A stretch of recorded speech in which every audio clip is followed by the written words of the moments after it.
Hi, I'm Gloria Lean, Minister of Music at Lord of Life Lutheran Church in Sun City West, Arizona. The music you are hearing is from our Glatter-Götz organ, which was dedicated in January 2014. Many times we hear of organs being restored or rebuilt. But how does one go about starting an organ project like this from the very beginning?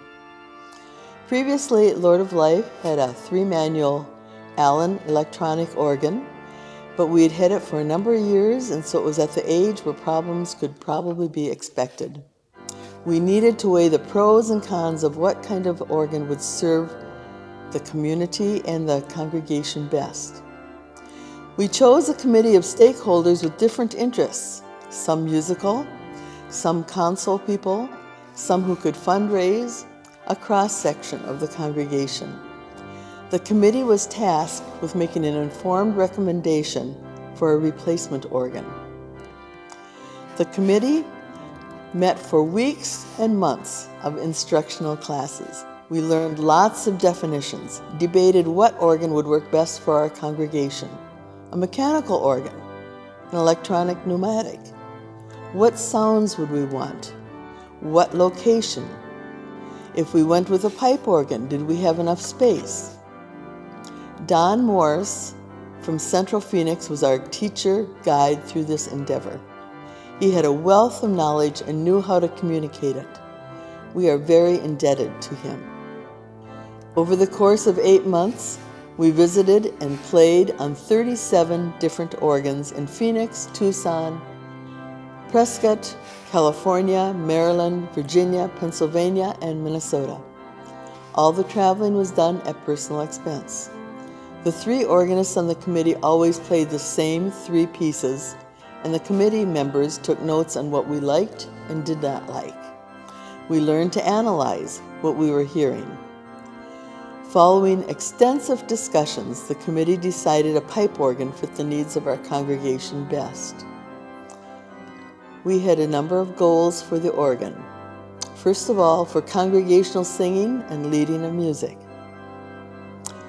We wanted it to be able to accompany choirs and soloists. To have a large contrast between soft and gentle, powerful and majestic. That it could be used as a concert organ. And finally, that it would be a blessing not only to our congregation, but to the West Valley and the Phoenix area. After much discussion, we chose Glatter-Götz from Ach-Linz in southwest Germany.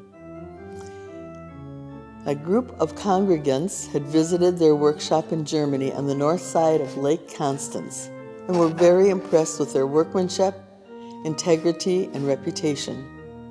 We had lengthy discussions of what would fit best for our congregation, what our goals were, the price, the amount of time it would take. One of the discussions was the 3 women organists on the committee pointed out that many of the organs were built for men, very wide, difficult for women to reach some of the stops. The organ builders listened. Creation of the organ and console were by principal builders Stefan Sturzer and Heinz Kremnitzer, with Graham Tristram of Edinburgh, Scotland, working on the design and layout of the organ, as well as designing altar furnishings. The organ has 2,863 pipes and 47 ranks. The organ was built in Germany, put together, then taken apart, put in 2 40-foot containers to ship to the U.S. by way of the Panama Canal to Long Beach, California. It had to wait for customs for permission for it to be unloaded. In August 2012, the first of 2 semis came across the desert at night to avoid heat damage to the pipes and arrived in Sun City West at 3 a.m.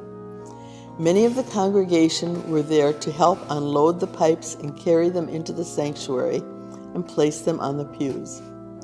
You'll notice we also purchased new altar furnishings designed by Tristan Graham.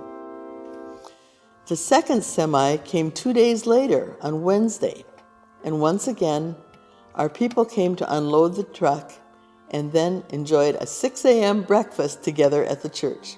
56 of our people got up early and started unloading at 3 a.m. Excitement was in the air as the pipes filled the pews.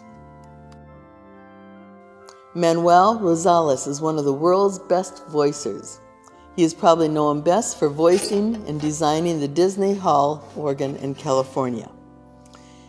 At Lord of Life, he spent hours, days, and months to get just the right sound from the pipes. He would most often be in the middle of the pipes while someone else, like Skip Halverson, would be pressing the key on the console. On Christmas Eve, 2012, our people heard the organ for the first time, hearing the beautiful flutes. Each weekend or two, a new sound would be introduced. Some of the stops I had said I hadn't liked on other organs, and therefore didn't want on this organ, the builders said, "No, Gloria, you need this sound, and we guarantee you'll love it." They were right. Some of the string sounds which I abhorred on other organs have now become my favorite. We have 3 divisions. The choir division is to the right in the sanctuary and near the seating of the choir singers. The great division is at the highest point and used for congregational singing and leadership. The swell division is under the great and has a number of solo stops as well as flute and string choruses. The pedal division, especially the 16-foot pipes, surround the great and swell. The choir division has fewer pedal sounds, but can also use pedals from the swell and great divisions. Stops is another word for sounds. Couplers mean it can move sounds from one keyboard, which is called a manual, to another keyboard. Pistons are push buttons between manuals or by the pedal board, which organists can preset their combination of stops, and by pushing the button, the new stops will immediately play at the same time the old combinations are released. There are 16 pistons for each division: the choir, the swell, and the great, which are pre-programmed by the organist. The builders and voicer realized our organ had similar tonal qualities to the Aeolian Skinner organs built throughout the United States until the 1970s, when they went out of business. They were able to purchase 2 ranks of pipes, one from a church in California and one from the east coast of Canada, to supplement our other brand new pipes. The console is very movable. We use it near the choir division most of the time, but for organ concerts it is in the center. A few times we have moved it close to the sacristy. Pictured here are Stefan Sturzer on the left and Heinrich Chemnitzer with Lorraine Miller and myself between them. The organ dedication was January 2014. We were able to have Ken Cohen, a young, outstanding concert organist, perform the dedicatory concert. He did 2 back-to-back concerts with a packed church at each one of them, one on Saturday and the second on Sunday. While going through this process, Don Morris and others said, "People are going to come just to see and hear the organ." I didn't quite believe them. Once again, they were right. I'd get phone calls or emails saying they were in Texas on their way to California. Could they stop and see the organ? Others came from Florida, Minnesota, North Dakota. It amazed me. Renowned organists have come to give concerts on our organ.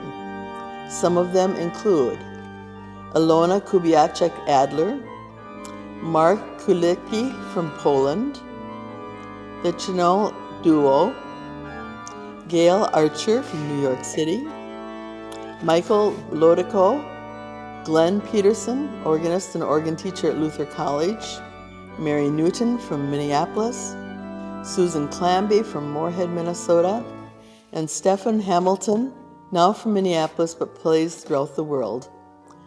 Lorraine Miller, who we've seen in other photos. Phoenix Youth Rising is presented by local organists from very young to mature age as a fundraiser to pay for organ lessons for junior high and senior high students. Many local organists have played for this event, and we've had several of them here at Lord of Life. For these concerts, we've had eager crowds, and sometimes it's been the builders and the admirers.